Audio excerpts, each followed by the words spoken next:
सत्संगत जी प्यार से कहना धन निरंकार जी। प्रेमा ने बोला धन निरंकार जी। आज समागम के पहले रोज जहाँ हम सभी ने महापुरुषों की वाणी को श्रवण किया और भाव मन के हर एक के यही संदेश देते हुए कि इंसान का जीवन मिला है तो वाकई ही इंसान बनना है। ये मनोर्भव का भाव, वासुदेव कुटुंबकम का भाव कि पूरा संसार एक परिवार है और जब हम वाक्य में ही मनुष्य हैं तो मनुष्य बनने का प्रमाण फिर ये सिर्फ शरीर ही नहीं है, ये आकार शक्ल ये चाहे मनुष्य की हो, जो वाक्य में हमको मनुष्य बनाता है वो ये मानवीय गुण, ये दैवीय गुण है जो सिर्फ और सिर्फ एक पक्की तरह एक पूर्णता से एक स्वाभाविक रूप अपना तभी ले पाते हैं जब इस निराकार, इस परमात्मा, इस परमेश्वर, जो भी नाम से हम इसको बुलाना चाहें, इसको वाक्य में इस भगवान के दर्शन करें जो ये निराकार हर जगह है। इसके दर्शन करके ब्रह्म ज्ञान द्वारा जब अपने जीवन में फिर इसका एहसास हर समय करते हुए भक्ति करी जाती है, हर पल में, हर कार्य में इसको शामिल करके हर पल में, तो वाकई ही ये प्रेम का रिश्ता बनता है, ये प्रेमा भक्ति की शुरुआत होती है। कैसे फिर इस जीवन में ये रोशनी जो सत्य है ये एक हमेशा रहने वाली, क्योंकि ब्रह्म ज्ञान हमेशा के लिए है, ये परमात्मा, ये निराकार हमेशा ही है, उपस्थित है, हमेशा ही रहेगा। तो कैसे इसको एक इंसान जीते जी ही देख सकता है। और ये सिर्फ वो बात नहीं कि एक बारी ही देखा जाए, ये तो फिर एक बारी पहले जैसे ही ब्रह्म ज्ञान मिलता है तो ताउम्र हर पल के लिए देखा जा सकता है। जैसे अक्सर हम सुनते हैं कि जब आँख खुले तब सवेरा, तो वो बात होती है कि जब भी हम कोई अपने रास्ते से भटक रहे हों, जैसे ही एक समझ आ जाती है, एक सोझी आ जाती है, ये चेतनता, ये विवेक इशारा करता है कि हम जो कर रहे हैं ठीक नहीं है, तो उसी समय सुधार का काम हो सकता है। वो पल ही एक करेक्शन मोड में हम खुद को डाल सकते हैं। तो एक बात उसी से है, यह है कि जैसे ही ये एहसास होता है कि एक हमें दिशा बदलनी है, हम उसी समय वो उसको सही कर लेते हैं। और वहीं देखा जाए कि ये परमात्मा की रोशनी, ये सत्य, ये लाइट तो हर समय ही है, यहाँ तो हर समय ही सवेरा है। तो कैसे इस सवेरे में अपनी आँखों को ना बंद करें। जब परमात्मा वाक्य ही हर समय अंग संग है तो इसके एहसास में क्यों नहीं रहा जा सकता। एक इससे आंखें बंद करके अपने दुनियावी माया रूपी कार्यों में इतने व्यस्त होके कि इसी का ही फिर एहसास खो दें, एक ध्यान ही इस परमात्मा से हट जाए और संसारिक वस्तुओं से, लोगों से इतना जुड़ जाए, तो फिर बात वही होती है कि एक रोशनी तो पूरी है पर आँख हमारी ही बंद है तो हमें रोशनी वो नज़र नहीं आएगी। तो यही परमात्मा हर समय अंग संग है। जितना ज़्यादा इसका एहसास करें उतना ही एक जीवन भी वाकई ही रोशनीमय, एक सही रास्ते पे जिया जा सकता है। फिर वही बात जो हमेशा संत समझाते हैं कि ये परमात्मा तो हर समय देखा जा सकता है, ऐसा कोई भी पल नहीं है जिसमें परमात्मा नहीं है, या कोई ऐसी स्थान एक विशेष में ही सीमित नहीं है। ये तो असीम निराकार है जो जितना भी आज तक हम इस ब्रह्मांड को जानते हैं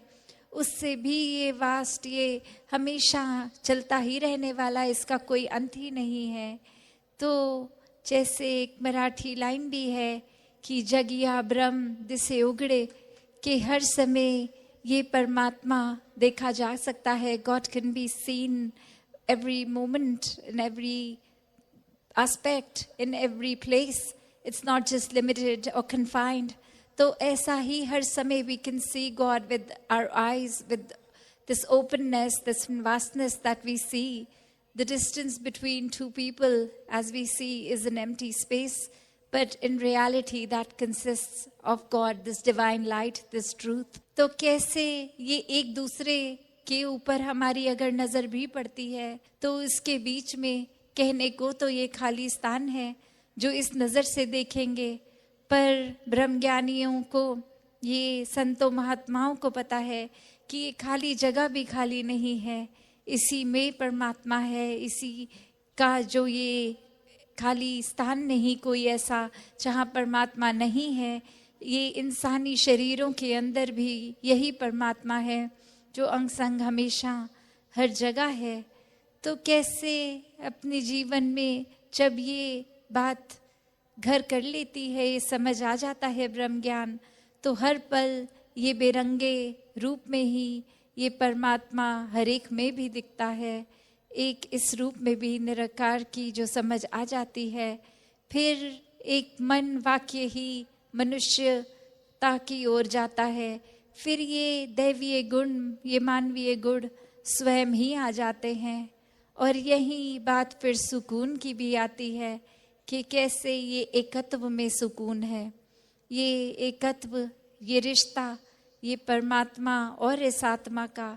कि जब इस आत्मा को पता चल जाता है कि वाकई ही एक असली रूप क्या है इसका, चाहे शरीर में है पर शरीर इसकी असली पहचान नहीं है,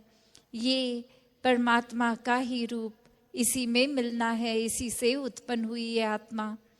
तो ऐसे ही जीवन को जो समझ लेते हैं वो ही मोक्ष और मुक्ति, ये साल्वेशन के हकदार होते हैं।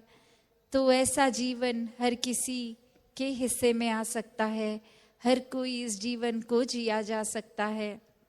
एक बात फिर वही आ जाती है कि जब भक्ति कर रहे हैं तो वो माइंडसेट, वो दिल का भाव, वो एक दृष्टिकोण क्या होता है, वो फिर शुक्राने भाव का, जिसमें फिर ये हर पल में सुकून ही महसूस होता है।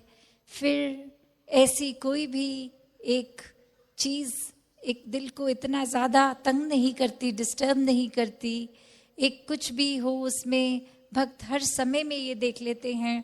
कि अभी अगर ऐसा है तो भी बहुत अच्छा है, अगर हमारे मन मुताबिक कुछ होता तो शायद वो इतना अच्छा ना होता जो परमात्मा की रज़ा से हो रहा है, इसमें कितना ही बेहतर है हमारे लिए, वो हमें दिख रहा है या नहीं, पर उसमें बेहतरी ही है हमारे लिए। और ऐसी ही एक कहानी बीदासी को याद आ रही है कि कैसे एक समय कुछ लोग किसी और राज्य में उनके राजा को देखने के लिए जा रहे थे कि कैसे साथ वाले राज्य के राजा दिखते हैं, और उनके मन में ये भाव आया कि कुछ लेकर चलें, खाली हाथ ना जाएं, कुछ देंगे उधर राजा को गिफ्ट की तरह। तो वो एक कोस्टल एरिया के थे, तो वहाँ से नारियल अपने उठा के ले गए, और जैसे जैसे वो यात्रा करते करते उस राज्य में पहुँचे तो उनकी नज़र पड़ती रही। कभी उन्होंने देखा कि यहाँ तो अखरोट हैं जो उनके एरिया में नहीं होते थे, तो उनको लगा ये कोई बहुत ही अनयूजुअल चीज़ है, इसको ले लिया जाए। तो अपने नारियल को एक्सचेंज, ये बार्टर करके उन्होंने अखरोट ले लिए और फिर आगे की ओर चले तो उनको प्याज नज़र आ गए जो फिर उनके इलाके में नहीं मिलते थे, तो उन्होंने अखरोट को भी बदल के प्याज ले लिया। और अब वो